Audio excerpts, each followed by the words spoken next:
The government has, perhaps understandably, been focused on the AI summit for some time now, but as the international attendees depart, some big questions remain on regular AI policy.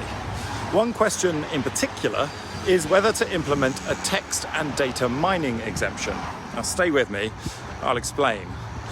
The reason that AI can summarize an issue, write a poem, create music, or put the Pope in a puffer jacket is because it has been provided several datasets as inputs from which to learn and provide an answer.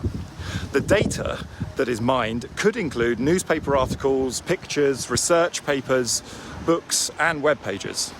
And currently, the law says that text and data mining is allowed for non-commercial purposes, such as research. If it is used for commercial purposes, however, it requires authorization, and this takes time to negotiate and it costs money. But several countries such as the US, Singapore, South Korea and others do enable text and data mining for commercial purposes to some degree, in the hope that they become the home of the fast-growing AI sector.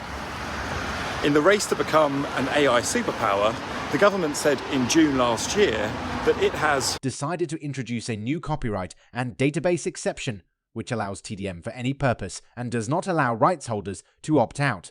This was supported by the government's chief scientific advisor, who recommended that the government should work with the AI and creative industries to develop ways to enable TDM for any purpose.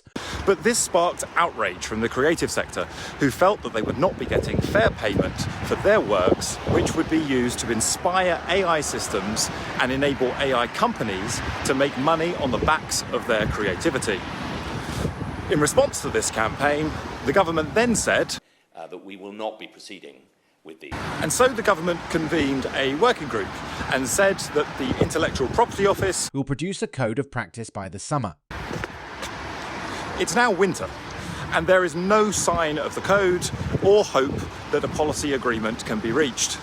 The government says this may be followed up with legislation if the code of practice is not adopted or agreement is not reached. It is therefore now possible that the government will take a power in the data bill to adopt a statutory code, whilst consulting on that code in the coming months.